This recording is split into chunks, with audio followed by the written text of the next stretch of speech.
esta plática en específico me gusta mucho. Eric, ¿estás por ahí? Ya te conectaste, amigo. Por favor, enciende tu Aquí cámara, estamos. tu Muchísimas micrófono. gracias por la Bienvenido, presentación. Eric. La verdad es que para mí Eric es alguien muy especial en esta industria por todo lo que ha hecho, por su gran trayectoria. Realmente Eric tiene un ojo en esta industria desde hace muchos años. Lo hace muy, muy bien.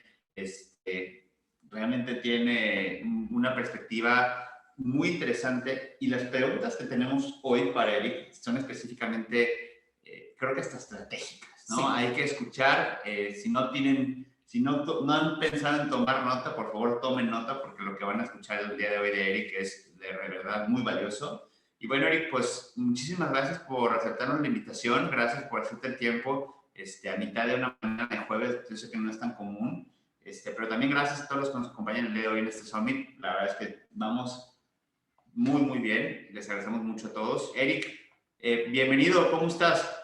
Muchísimas gracias, estimados. Gracias por la invitación. La verdad es que un aplauso a ustedes porque manejar esto, ya lo han dicho los demás ponentes, pero manejar esto en medio de la pandemia y organizar a tantas personas es complicado. Entonces, mis respetos a ustedes y gracias por el espacio. Creo que esto se está volviendo en el evento al menos del año 2021. Entonces, felicidades. No, muchas gracias. Y la verdad es que lo hacen ustedes, los ponentes, son los expertos y lo hacen, por supuesto, todos los que nos acompañan. Eric, eres promotor del grupo y director de ICANN. Platícanos un poco de ti, exactamente, para que los que todavía no te conocen sepan el valor de la información que van a recibir hoy.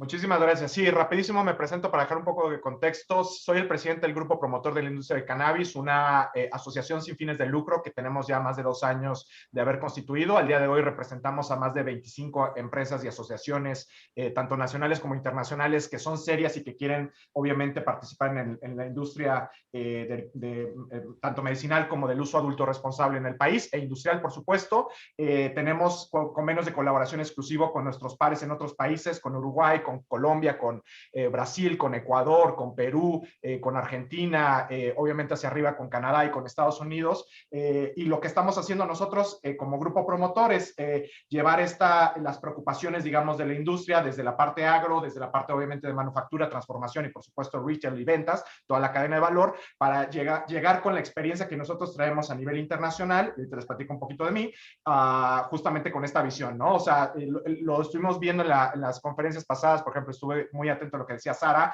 Estamos de acuerdo que la ley no puede ser una ley perfecta, pero sí puede ser perfectible, lo dijo ella también, y justamente para hacer perfectibles estas leyes tenemos que combinar estos esfuerzos, ¿no? La parte empresarial, la parte agro, por supuesto, y la parte regulatoria y por supuesto la parte de expertise internacional, porque México no está solo, y por eso, de hecho, eso vengo a hablarles a ustedes. México no está solo, no estamos reinventando el hilo negro, y por eso estamos muy emocionados de participar en esta industria, tanto nacional, pero también con un potencial internacional. Entonces, yo personalmente tengo ya muchos años, algunos años en la industria legal de cannabis. Empecé en Estados Unidos, tengo una participación en una empresa colombiana, Full Disclosure, y aquí en México estamos muy interesados con el tema de educación y el tema obviamente del uso medicinal en particular. Bueno, pues si me lo permites, arrancamos con la primera pregunta de tu ronda de preguntas. La verdad es que, repito, muy buenas. Y la primera pregunta tiene que ver con cuál es la situación legal, regulatoria y el mercado en el mundo y cómo afecta los esfuerzos que se han hecho en México en particular. Perfecto. Yo creo que esta es una excelente pregunta de contexto. Ya ustedes lo platicaron al principio en la reunión regulatoria y por supuesto todos los ponentes que lo iban manejando, pero quiero volver a aclarar. Cuando hablamos de cannabis en México, estamos hablando de 3 puntos importantes. Lamentablemente nada más han sido 2 esfuerzos en particular. El esfuerzo medicinal, que eso es una realidad. Junio de 2017, México legaliza el uso medicinal de la cannabis. En enero 12 de este año se publica el reglamento para usos medicinales, que entra en vigor el día siguiente, el 13 de enero. Entonces, a partir del 13 de enero podemos decir que México está legalmente operando en todas las aristas de la cadena de producción para el uso medicinal. Obviamente faltan algunos detallitos, faltan esos famosos 90 días para que la SADE y la SENACICA emitan sus lineamientos y reglamentos para el tema de cultivo y evaluación de... Sí, evaluación de... porque eran 180 días, ¿no? Y fueron los 180 días más largos de la historia. 3 años y pasados. Sí, y seguimos. Entonces, ya cuando me dicen estos transitorios de días, yo ya no cuento por días, porque si no nos volvemos, y más en encierro, ¿no? Que tenemos nuestro calendario ahí tachando los días. Sí, totalmente. Iban a ser 2 semanas de encierro. Correcto, correcto.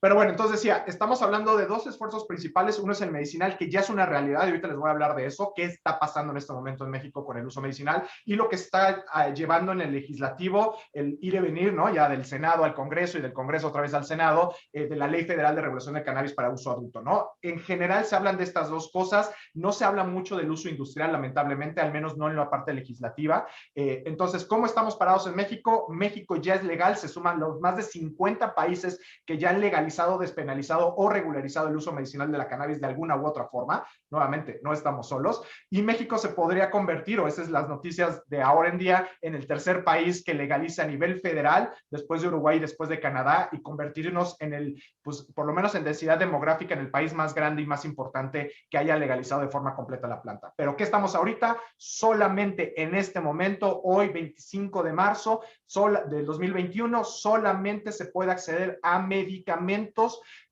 con base en cannabis, con derivados de la cannabis, y medicamentos. Cuando hablamos de medicamentos, receta médica, registro sanitario. Todo lo demás que vemos ahí, y eso quiero ser muy claro, y ojalá sea uno de los puntos más importantes que hablemos en estos 3 días del Summit, es la legalidad. Hay mucho mercado negro, pero hay más mercado gris, y eso es una de las cosas que nos preocupa, ¿no? La legalidad y viabilidad, por supuesto, a través de la calidad de los productos. Solamente uso medicinal con receta médica y con registro sanitario se pueden acceder a los productos en este momento.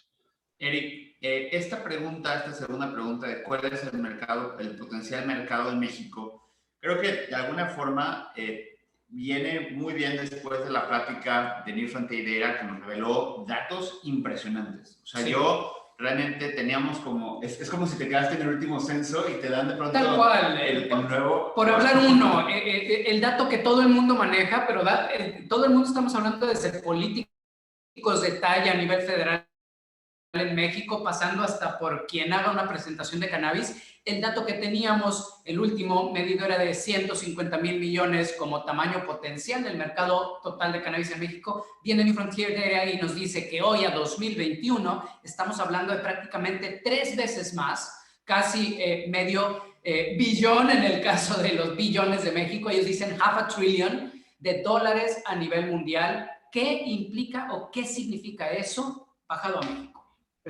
Creo que esa es una de las preguntas más importantes, porque ¿qué significa el abrir una nueva industria? Y cuando decimos nueva industria, ojo, es una industria que ya existe, ya hay mercado, ya hay demanda. Simplemente el momento de decir nueva industria es la fiscalización de esta industria, ¿no? O sea, el generar todo el proceso, obviamente legal y correcto, de captación de esta derrama económica. Entonces, ¿cuál es el potencial de México? Como tú estuve también poniendo atención a nuestros amigos de New Frontier Data, la verdad es que increíble el potencial. Nosotros estamos manejando más o menos una proyección para 2025, porque es muy difícil decir este año va a representar una derrama tal cual, sobre todo en año en pandemia, en año de procesos de regulación. Como ustedes saben, una cosa es de que ya está el reglamento, ya está la ley, y otra cosa es la implementación de los mismos. Para 2025, nosotros estamos manejando más o menos una cifra de entre los 5 y los 10 mil millones de dólares de derrama directa vinculada a la legalización, tanto uso medicinal como uso adulto responsable o recreativo para México. Sin embargo, una de las cosas que la gente más cree es de que en el momento que se legalice el uso adulto o el uso recreativo, el mercado medicinal va a desaparecer. Por alguna razón, todo el mundo cree que el mercado medicinal nada más es el precursor al uso adulto o el uso recreativo, y la cual no es cierto. De hecho, las tendencias a nivel mundial están viendo muy parejas, un split casi 50-50, sobre todo en los países más desarrollados, en la aplicación del mercado medicinal versus el mercado recreativo o de uso adulto responsable. ¿A qué quiero llegar con esto? Ustedes estaban diciendo de que salen muchos datos y cada censo nuevo obviamente tiene un efecto diferente. Es que es eso, también lo estábamos hablando, creo que la gente de New Frontier Data estaba hablando, es que es un tema de mucho tabú. En México todavía es un tema de que si sales a hacer encuestas, todavía nos cuesta trabajo salir del closet canábico, ¿no? En el sentido de que yo soy consumidor, yo soy paciente, yo soy padre de familia, yo soy, no sé, todavía cuesta trabajo proyectar realmente la tasa. Sin embargo, incluso el mismo gobierno ha dejado tasas interesantes. Creo que la misma INEGI publicó que son alrededor de 30 millones de consumidores mexicanos a nivel general, pero simplemente el mercado es un poquito más grande, sobre todo el mercado medicinal. Por eso nuestra apuesta es eso. ¿Cuál es el potencial? Una derrama económica interesante. Se habla de la generación de empleos, al menos de empleos directos, entre 70,000 y 120,000 empleos también en los dos mercados. Obviamente eso genera una derrama adicional. Y ojo, estamos hablando de una industria que no nada más es tocar la planta, producirla y venderla. Es una industria que tiene un mercado auxiliar total muy complejo y alrededor. Lo estamos viendo ahorita, consultorías, educación, certificación, por supuesto procesos analíticos, R&D, ¿no? Toda la parte de investigación y desarrollo. La verdad es que no hemos visto ni una pedazo, el tip del iceberg, por así decirlo, de lo que puede convertirse en México. Entonces el potencial es increíble. Eric, y fíjate que es importante porque tú mencionaste una cifra, pero a nosotros nos encanta compararlo porque cuando de pronto hablas de esos miles de millones, pues es difícil, ¿no? Decir qué tanto es tantito o qué cuánto es mucho, pero cuando comparamos, generalmente la cifra que se maneja usualmente en la parte médica únicamente es de 2,000 millones de dólares. Y la comparación que hacemos recurrentemente es que de 2013 a 2018 la media de ingresos en el turismo en el país era de 4,000 millones. Es decir, solamente la industria médica va a aportar la mitad, y estoy segmentando de 2013 a 2018 porque obviamente la pandemia nos viene a cambiar el escenario turístico, pero es de ese tamaño. Es decir, México es un país turístico, es de los más grandes del mundo en ese sentido, y el mercado canábico va a ser mucho más grande que la industria turística completa. Así Sin que duda. solamente es como para poner pares, peras con peras y manzanas con manzanas, ¿no? Oye, No, de hecho es curioso, perdón, es curioso lo que mencionas del mercado turístico, porque incluso ya se está hablando de un mercado de turismo médico que ya México ya participa. Nosotros, de hecho, ya tenemos un par de proyectos oficiales con municipios que ya están implementando este proceso de ya se legalizó, ya abramos un espacio para que gente, sobre todo en Estados Unidos, donde a nivel federal todavía no es legal, puedan recibir este tipo de tratamientos u otras partes del mundo, ¿no? Entonces, hay mucho potencial ahí muy, muy interesante. Perfecto. Jorge, te preguntan varios, cuando hablaste de mercado gris, que de pronto los abogados manejamos el mercado negro, el mercado gris y obviamente el mercado legal en México. Por favor, aclara a qué te refieres con mercado gris o mercado negro y mercado gris y cómo lo distinguimos. Sí, nosotros manejamos digamos, slang, ¿no? El mercado negro es puramente la obtención de estos productos de un origen totalmente ilícito, o sea, a través del narcotráfico, narcomenudeo y otro de ese tipo totalmente ilícito, el origen del producto. Cuando hablamos del mercado gris, generalmente hablamos de productos que sí tienen un origen lícito, pero que la internación al país, el famoso cajuelazo, que es lo que hemos visto en general, ha sido obviamente ilegal, ¿no? Entonces, estamos viendo una sobredemanda ahorita en este momento, sobre todo el mercado gris de productos de California, productos de Oregon, productos de Canadá, incluso, que están ahorita en México, que uno puede subirse a las redes sociales o incluso hasta pasarelas de pago, Mercado Libre, entre otras cosas, para conseguir este tipo de productos. Estos productos que fueron originalmente creados bajo una jurisdicción, una legalidad, pero que internaron a México de forma ilegal, porque no hay forma de internarlos con ese procedimiento, necesitas un permiso de importación y como lo que decía, en este momento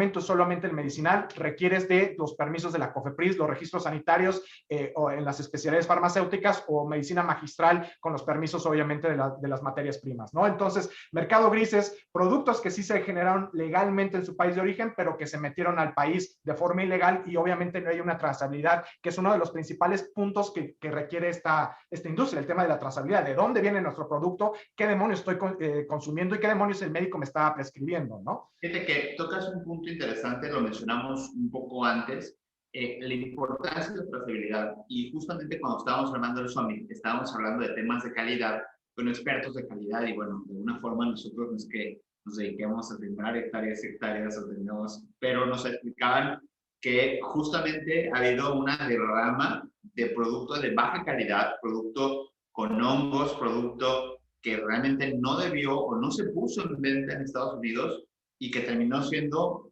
manera de cajuela, como bien lo mencionas. Y el problema y lo preocupante de esto es que llega a México producto de bajísima calidad que, por un lado, ni va a tener los beneficios que se prometen y, por otro lado, inclusive puede tener un prejuicio al cuerpo porque en ocasiones tiene que ver con hongos, en ocasiones tiene que ver con mal tratamiento respecto a los insecticidas que se manejaron, los plaguicidas que se manejaron, etc. Entonces, no nomás creamos que porque viene a Estados Unidos ya tiene calidad avanzada, no, a veces es justamente lo contrario, ¿no? Totalmente de acuerdo con ustedes y quizás cuando me preguntan de cuál es nuestro principal, digamos, competencia o nuestro principal enemigo como industria, yo diría que el mercado gris me preocupa más que el mismo mercado negro. ¿Y por qué? Porque al final del día es un lanzamiento también por parte de los que estamos en la industria de capacitar y concientizar obviamente a los consumidores, a los pacientes, a los profesionales de la salud y a las autoridades. Eso nos corresponde a nosotros de inculcar cuál es el proceso legal, regulatorio y de calidad. Pero el tema del mercado gris es que es muy difícil a veces dividir esa línea tan delgada, ¿no? Oye, lo comento porque nosotros hemos vivido un tema hasta de malinchismo. La mayoría de la gente prefiere también productos etiquetados en inglés, ¿no? Porque piensan que tienen una mejor calidad, un mejor proceso, pero productos que se van a desarrollar en México con todas las vías legales y de calidad, la verdad es que tenemos todo para competir y que nos digan de que porque es hecho en México no es de la misma calidad, eso está horrible, ¿no? Correcto. Siguiente pregunta, ¿estás de acuerdo? Realidad actual. ¿Qué se puede hacer actualmente en la industria medicinal de la cannabis en México? Cuéntanos, Eric. Mira, yo creo que esta pregunta me gusta mucho porque es el enlace a la pregunta anterior y a las que siguen. ¿Qué es la realidad actual ahorita en México? Como les decía y lo vuelvo a repetir, no va a cansar, en este momento lo único permitido a nivel país, a nivel federal, es el uso medicinal de la cannabis y queda muy claro, las autoridades mexicanas catalogan a cannabis como cualquier otro tipo de medicamento. Eso quiere decir que no requiere, insisto, reinventar el hilo negro, tenemos que pasar por los mismos procesos. Veo algunas preguntas de que si se necesita ser empresa o ser persona. Para temas comerciales, para temas nuevamente del uso medicinal, requieres de licencia sanitaria, necesitas obviamente de los avisos de funcionamiento, responsable sanitario y toda la infraestructura que ya existe para manejar un medicamento controlado, que ese es el tema de cannabis al final del día. Entonces, ¿qué se puede hacer en este momento? En este momento podemos empezar con el mercado medicinal y cuando insisto medicinal, hay básicamente la Ley General de Salud queda muy clara de 3 tipos de medicamentos por cómo se generan los magistrales, los oficinales y los de alta especialidad o especialidad farmacéutica. Los de especialidad farmacéutica son los que conocemos todos en este momento, son los que tienen la cajita, tienen su registro sanitario y tienen los ensayos y pruebas clínicas, ¿no? Que conllevan y que básicamente soportan el claim terapéutico. Esto sirve para, ¿no? Estos claims tienen que tener por ley, por regulación, pues un sustento, ¿no? Y ese sustento te lo da la misma autoridad. Entonces, ¿qué estamos haciendo? ¿Qué estamos esperando en México? Honestamente, el registro de medicamentos ya existentes en otros países, en otras naciones para poder hacer la internación en el país. ¿Qué estamos esperando también como México? Se abre la oportunidad de hacer investigación, ¿no? Y el desarrollo de nuevas moléculas o de nuevos compuestos en el país. Eso es importantísimo. México, el aparato regulatorio, no nada más de cannabis, sino en general, el aparato regulatorio mexicano te permite hacer investigación, desarrollo, registro y potencialmente hasta patente de productos y medicamentos. Eso es poderosísimo porque en México ahí ya podemos no nada más hacer la internación del producto, de la materia prima, podemos desarrollarlo aquí y podemos exportarlo, que para mí es, yo creo que la mayoría de los asistentes es un potencial que no se habla mucho de cómo México va a jugar a nivel internacional. México a nivel internacional queda muy claro, vamos a ser productores, desarrolladores, sí maquiladores por supuesto, pero también la investigación y patente o formulación de medicamentos tiene por supuesto mucho apoyo. Entonces, ¿qué se puede hacer ahorita? Insisto, ya permiten la importación de productos y medicamentos y materia prima para investigación y desarrollo. Se permite el desarrollo de medicamentos a base de medicina magistral, que son los medicamentos personalizados. Tienes que tener una droguería, licencia sanitaria y todos los procedimientos, pero ya puedes solicitar en este momento tu permiso de importación ante la autoridad para empezar a desarrollar esto y, por supuesto, insisto en la parte de investigación. Eso es lo que está actualmente en México. ¿Qué? A ver, es impresionante porque te voy a decir, el hecho de que a nivel federal México sea el tercer país de esta magnitud, o sea, el país más grande en el mundo incluso de tener legalizado federalmente, por la cantidad de población que tenemos, por la tradición histórica de la planta, justamente lo que dice. O sea, es una gran oportunidad. Ojalá tanto la iniciativa privada como la pública tenga el enfoque de decir, tenemos que tomar el liderazgo internacional en esto, sí, a través del desarrollo de la tecnología, de la investigación, de la generación de nuevos medicamentos. Creo que lo que acabas de poner sobre la mesa es, sin lugar a dudas, algo que no deben de dejar de ver. Y bueno, por eso es que es tan importante esta pregunta y por eso es que tu input genera tanta claridad. Y bueno, viene obligada la siguiente pregunta, sí, porque no estamos solos, ¿no? Si bien es cierto, nos gusta decirlo así de forma graciosa, en México se soltó el pelo en el sentido de que va con el tema médico y va con el tema también de usos adultos prácticamente a la par, cosa que no sucedió en ningún otro lugar. Pues está Colombia, está Chile, está Uruguay. Con esta base y esta comparación y conocer, porque de pronto lo platicamos tú y yo ayer, pareciera que todos esos países también tienen la misma estrategia, ¿no? Si estuviéramos jugando cualquier juego de mesa, sería una estrategia y todo el mundo juega la estrategia de la comoditización. En relación a los países latinoamericanos emergentes en la legalización del cannabis, ¿tú consideras que habrá rivalidad o cooperatividad?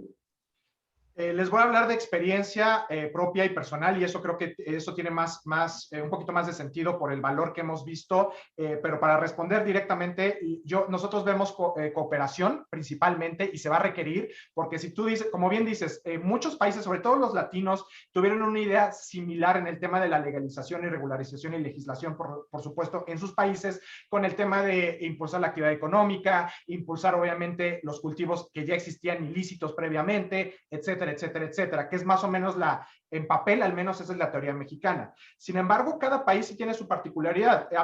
Mencionaste Colombia en particular. Colombia, la ley original que sigue obviamente en este momento transformándose ahorita con el nuevo decreto, el 613 creo, de que ya permite el tema de la flor seca o va a permitir el tema de la flor seca y demás. El punto aquí es, por ejemplo, Colombia legalizó con una mirada estrictamente internacional.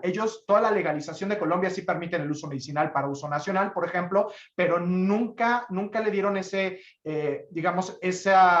approach, ese contacto al mercado nacional. La mayoría de la legislación colombiana, para los que conocemos un poquitito de eso, está basada, yo diría, casi enteramente en el cultivo y la exportación del cultivo de la materia prima, sobre todo preprocesada a través de los destilados o los aislados, el agregar el valor agregado, digamos, de la planta, ¿no? Eso es muy claro en Colombia, y por eso la cantidad de inversión que se fue a ese país, los millones y millones, estamos hablando de al menos $500 millones que fue invertido también en Colombia desde el 2017, bueno, finales de 2016 cuando se legalizó el tema del cultivo y demás, hasta al día de hoy ha habido mucha inversión para el tema de cultivo y desarrollo, que es lo que estamos hablando del mercado comoditizable. Todo el mundo apostaba de que vamos a producir el target price del kilo de cannabis es tanto, es 10, cuando pues, otros países, incluyendo México, que ya legalizó también el tema de cultivo, pues hace que los precios bajen, ¿no? En temas por lo menos de la materia prima. En temas de cooperación, definitivamente se necesita, principalmente en el tema de investigación, cuando se hacen estudios y yo no soy médico, pero hay mucha, sobre todo el día de hoy se habla mucho de la parte médica en el Summit, y por favor vayan a ver a los demás médicos para que vean eso. La particularidad de los cannabinoides, sobre todo en la interacción con nosotros, es muy personal y depende mucho incluso del nivel genética. ¿A qué me refiero con eso? Que un estudio que se haya hecho en Europa para una sintomatología particular con ciertos cannabinoides va a ser diferente a una población diferente, en este caso México. Hablando, por ejemplo, con varios doctores aquí, incluso me dicen que en México la diferencia entre los que viven en el norte y los que viven en el sur también hace una diferencia en el tema del tratamiento médico. Quiero llegar a esto porque se me hace falta mucha investigación al respecto de los aspectos medicinales. Eso requiere de cooperación internacional, hacer estudios multicéntricos y multipaíses es muy poderoso. Por supuesto, el tema obviamente de la particularidad de la materia prima ¿Qué quiero? Alto contenido en THC, quiero buscar nuevas moléculas, CBG, CBN, ahorita están all the rage, por así decirlo, sobre todo CBG, ahorita está carísimo el CBG aislado, por ejemplo, porque apenas está saliendo esta nueva molécula. Y hablando de una experiencia personal, ya como habrán leído, México ya logró la primera importación de cannabis medicinal al país. Se importó la materia prima, se importó el THC de Colombia. ¿Por qué? Porque obviamente la parte regulatoria en este momento no nos permite cultivar y desarrollar productos desde la materia prima mexicana. Entonces tuvimos que hacer la importación y México va a tener que hacer la importación de la materia prima de los productos por los próximos año y medio, 2 años, en lo que se regulariza todo el tema del cultivo. Por eso se requiere la cooperación internacional. Nosotros hicimos la importación de THC a México con el apoyo de las autoridades colombianas. Si no hubiera habido ese apoyo de las autoridades colombianas, sobre todo el equipo de ProColombia, que es la relación internacional, comercial con diferentes países, no se hubiera podido lograr. Eso quiero decir. O sea, con eso quiero contestar esta pregunta de una experiencia incluso muy personal. Si no hay cooperación, no se hubiera logrado la primera internación de un medicamento que se elaboró aquí en México, pero con materia prima internacional, extranjera. Te quiero preguntar algo que puede ser un poquito espinoso, a lo mejor es de todos conocidos, pero tal vez no, y vale la pena saberlo. Hay una sobreproducción. Que esto obviamente genera comoditización.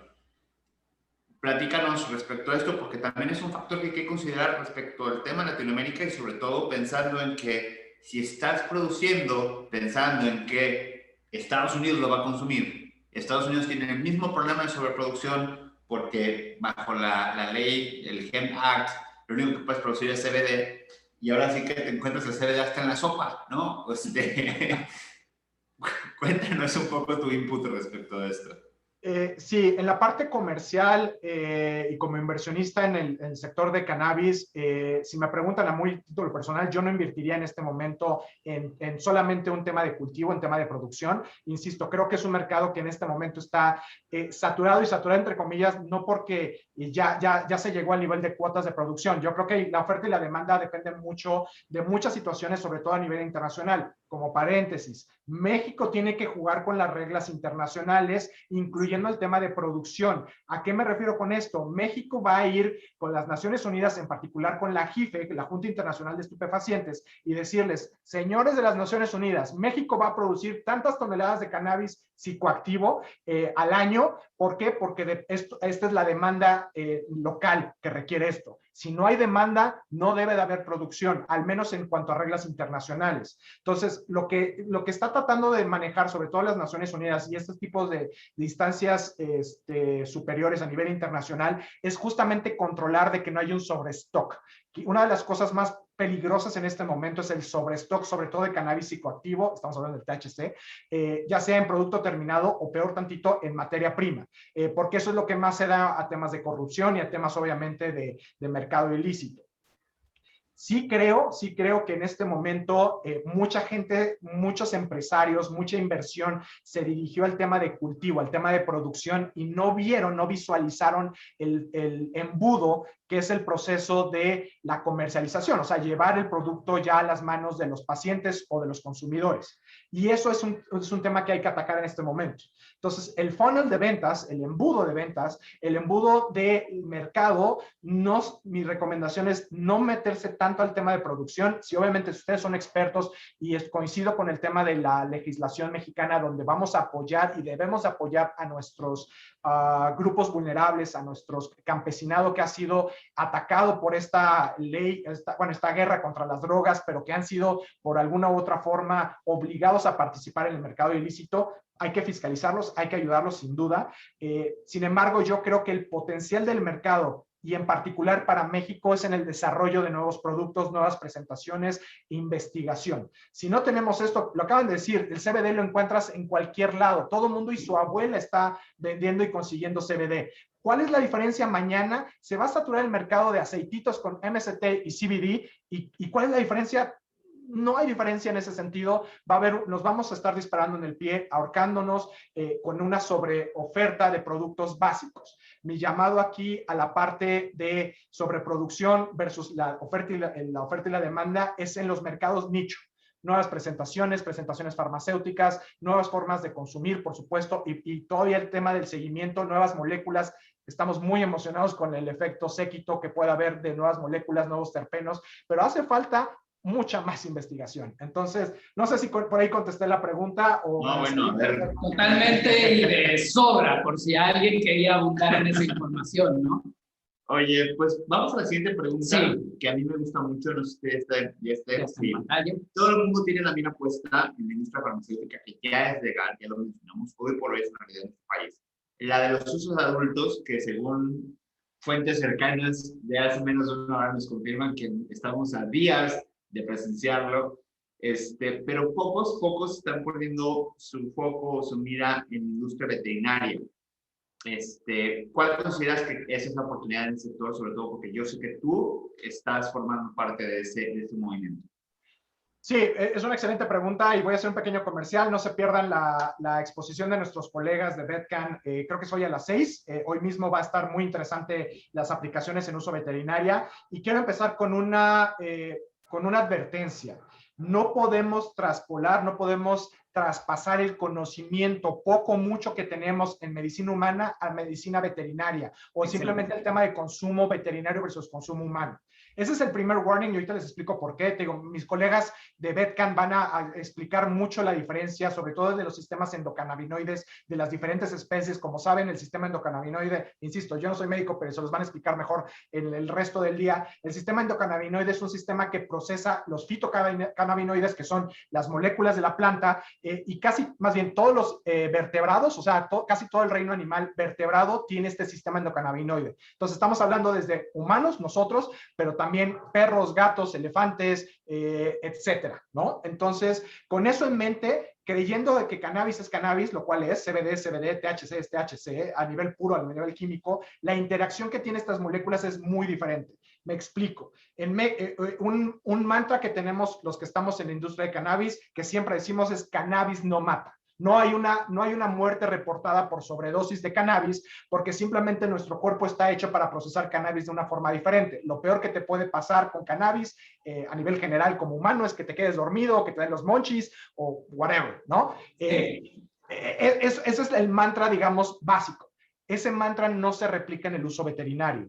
Ya hay muertes reportadas, sobre todo en perros y gatos, porque la configuración del sistema endocannabinoide, por ejemplo, el CB1, que es uno de los mayores receptores del sistema endocannabinoide, hay mucho más, por ejemplo, los perros tienen más receptores CB1 en el cerebro que los humanos, y los perros se pueden intoxicar y los gatos y otras especies se pueden intoxicar con THC o con otros cannabinoides. Entonces, todo esto es en la antesala de como una advertencia. No se quieran pasar de chistositos de, ay, mira, le estoy fumando y le echo el humo a mi gato o a mi perro porque jajaja, o que, ay, mira, el Fido se comió el brownie porque lo dejé ahí metido, o mira, mi médico me recetó no sé, CBD, THC 2-1 para mi insomnio, se lo voy a dar a mi perro porque anda muy angustiado. ¿No? Vamos a tranquilizar. Este chihuahua anda muy loco. Sí, entonces el primer warning es ese, no podemos traspolar eso. Es muy curioso la industria del uso veterinario, porque generalmente en el uso medicinal empezamos al revés, generalmente hacemos pruebas clínicas en animales, ¿no? O sea, antes de llegar a las pruebas clínicas en humanos. Es un tema curioso. En cambio, en cannabis se manejó de forma diferente. La mayoría de las pruebas y estudios se hicieron directamente en humanos y no en animales. Entonces, si decía al principio de que hace falta mucha investigación en temas medicinales para el uso humano, hace falta más investigación para los usos en diferentes especies que no son humanas, ¿no? Entonces, es eso. Ahora, México, ¿qué permite México en este momento? Me regreso a lo primero y perdón por insistir, uso medicinal. Solamente es uso medicinal. La Ley General de Salud, el Reglamento para Insumos de la Salud y el Reglamento para el Uso Medicinal de la Cannabis hablan de que los médicos veterinarios pueden prescribir medicamentos solamente para usos veterinarios. Ergo, está permitido en la lectura que estamos dando de la Ley General de Salud y de los diferentes reglamentos, la Ley Federal de Salud Animal,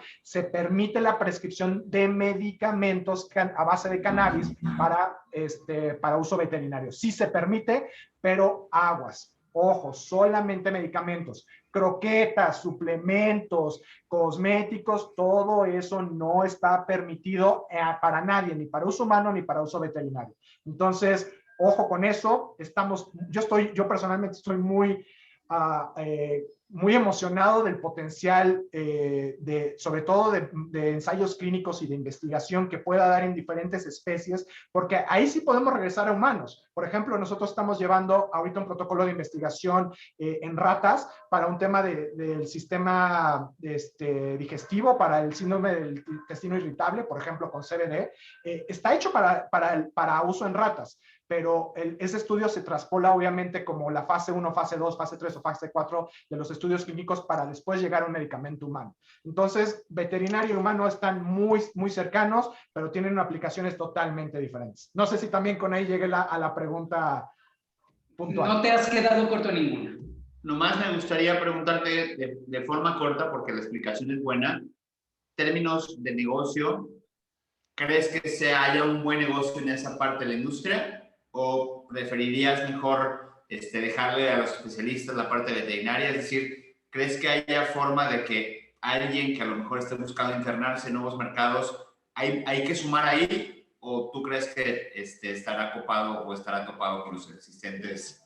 Sin duda, el mercado de mascotas en general es uno de los mercados que seguramente ustedes saben, ha estado creciendo, incluso creció mucho más con el desarrollo de la pandemia. O sea, como tal, la aplicación veterinaria, todo el uso veterinario en general es un mercado que está creciendo a nivel internacional de forma increíble.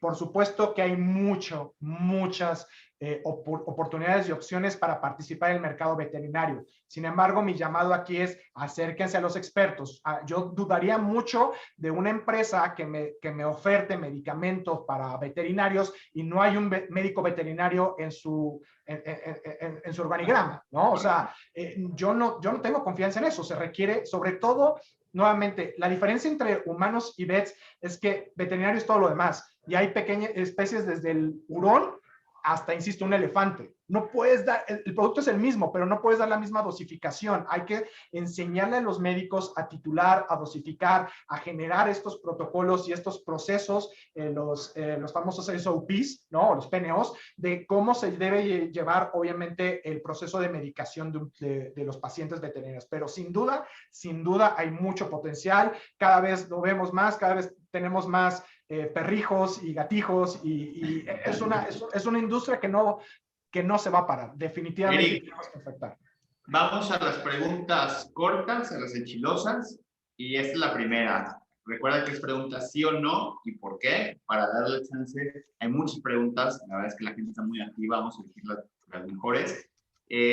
Si Estados Unidos legaliza federalmente, ¿será benéfico para México? La respuesta es absolutamente sí. Sí y solo sí, con esta salvedad. Si México se pone las pilas de cómo aceptar y cómo acaparar este nuevo potencial mercado. Estados Unidos es el mayor consumidor del mundo. Somos vecinos del mayor consumidor del mundo. México ya tiene un proceso a través de los tratados de libre comercio y otros tratados que hemos firmado. Tenemos un proceso de manufactura. Somos uno de los principales manufactureros para Estados Unidos. Si México se pone las pilas, México puede ser el productor y el manufacturador más importante de Estados Unidos y de Canadá, y por supuesto para el uso nacional. Ojo, no estoy hablando de malinchismo y nacionalismo y que no. México puede proveer, surtir de la materia prima y de los productos manufacturados, o sea, procesados, hechos en México para venta en Estados Unidos. Entonces yo estoy emocionado, uno, que México haya avanzado un poquito más rápido, entre comillas, que Estados Unidos, a nivel federal al menos, y eso nos pone en una posición muy interesante. Y dos, si México se pone las pilas y sabemos cómo hacer estas negociaciones, creemos de que podemos estar en una oportunidad inigualable en este nuevo mercado. Sin duda nos va a ayudar. Eric, tenemos 5 minutos más. ¿Nos aceptarías preguntas del público? Que hay muchísimas.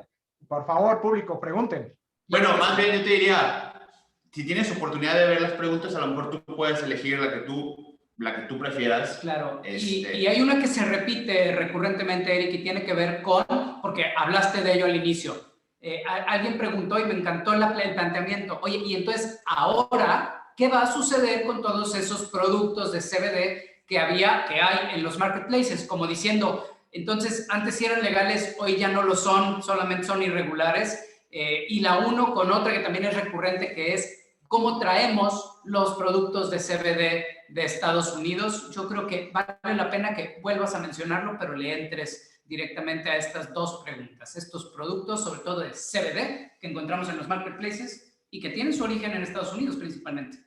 Salvo muy pequeñas excepciones, y creo que nada más puedo decir que son dos en particular, no voy a decir el nombre de las empresas que tienen amparos. Todos los productos de CBD, de hemp, o sea, que tengan el contenido que diga tanto CBD, THC o otra cosa, si no son medicamentos y no entraron al país por la vía legal y no son vendidos, o sea, surtidos, dispensados a través de establecimientos con licencia sanitaria, que en este caso son las farmacias o droguerías, u hospitales en pequeños casos, son ilegales. Todos los productos que estén encontrando en marketplaces, en Instagram, en todos esos, no son legales. ¿Qué requerimos para que sean legales? Requerimos que sean medicamentos, requerimos que se necesite una receta médica, incluyendo el uso veterinario, receta médica. Se necesita que la empresa que está promocionando, bueno, uno no se puede promocionar. Una de las cosas que el reglamento deja muy claro es que no hay promoción salvo solamente para profesionales de la salud. O sea, si encuentran productos siendo promocionados en redes sociales, acabo de ver, hace 2 días salió uno en Reforma, no sé cómo demonios hicieron eso, de productos promocionados. Esos son multas, o sea, increíbles, o sea, por parte de la COFEPRIS. No se puede si no son medicamentos. Entonces, ¿cómo podemos definir, cómo podemos ayudarle a la autoridad? Porque lamentablemente la autoridad necesita ayuda. La COFEPRIS tiene la competencia y tiene la capacidad de ir tras estos productos que ofertan que son ilegales. Lamentablemente ahorita la COFEPRIS, como ustedes lo saben, con nuestra autoridad sanitaria está sobrepasada por muchas razones, incluyendo el tema de las vacunas y el tema de la pandemia. Entonces, también depende de nosotros como consumidores, como pacientes, como público en general y como profesionistas, llamar la atención y levantar los red flags, ¿no? Como se dice, oye, este producto que me estás ofreciendo, ¿tiene certificado de análisis? Ok, ¿me puedes facturar? Porque te lo deben de facturar, perfecto. ¿Me puedes comprobar la internación al país con pedimento aduanal o con permiso de importación? ¿Dónde está todo eso? Entonces, tenemos que capacitarnos a nosotros para exigir eso. Ahora, la segunda pregunta, ¿cómo interno esos productos? Pues lo mismo, tiene que ser a través de empresas establecidas con estos procesos ya de licencias sanitarias. Por ejemplo, queda muy claro, el 290 de la Ley General de Salud, solamente hay 2 tipos de empresas con 2 tipos de licencias que pueden importar al país derivados de la cannabis, es droguerías o laboratorios farmacéuticos. Entonces, 290 de la Ley General de Salud, no se dejen engañar, ahí está muy claro. Tienen que exigir las licencias sanitarias y todo lo demás. Exijan su certificado de análisis, por el amor de Dios, y que coincida con el lote del producto que están recibiendo. Todo eso, se los pido de favor, tenemos que atacar muy fuerte este mercado ilegal. Pues llegamos al final. La verdad es que nos encantaría seguirnos 3 horas más contigo, Eric, y probablemente en el futuro... Oye, Eric, no, a ver, ¿sabes qué? Eric, perdón, te estoy comprometiendo. Mañana tenemos parte de la conversación que tiene que ver con la importación. Queremos escuchar esa historia, queremos que nos digas qué están haciendo y cómo lo hicieron. Nos va a estar acompañando un especialista en materia de importación. Sí. Y creo que esta experiencia que tienes tú es muy, muy valiosa para saber el paso a paso. Entonces, perdón, pero después de esta... Estamos ampliando la invitación si quieres estar en la sesión con el licenciado Alejandro Miranda, especialista en importaciones y exportaciones. Sería un placer tener una conversación entre 4. Nos respondes fuera de cámara, por supuesto, para que no tengas que comprometerte frente al auditorio. pero la verdad es que queremos saber más de ti y de lo que tú sabes. Me comprometo con las 200 personas que están conectadas en este momento. Mañana a las 10 de la mañana, mañana a las 10 de la mañana estoy con ustedes. Creo que sí es a las 10 de la mañana. Estaré con ustedes para hablar del proceso de importación, sin problemas. Excelente. Buenísimo. Pues, te agradecemos muchísimo estos minutos. Nos vemos mañana. Gracias a todos. Sigan disfrutando del Summit. Lo hicimos para ustedes. Muchísimas gracias, Eric. Nos vemos.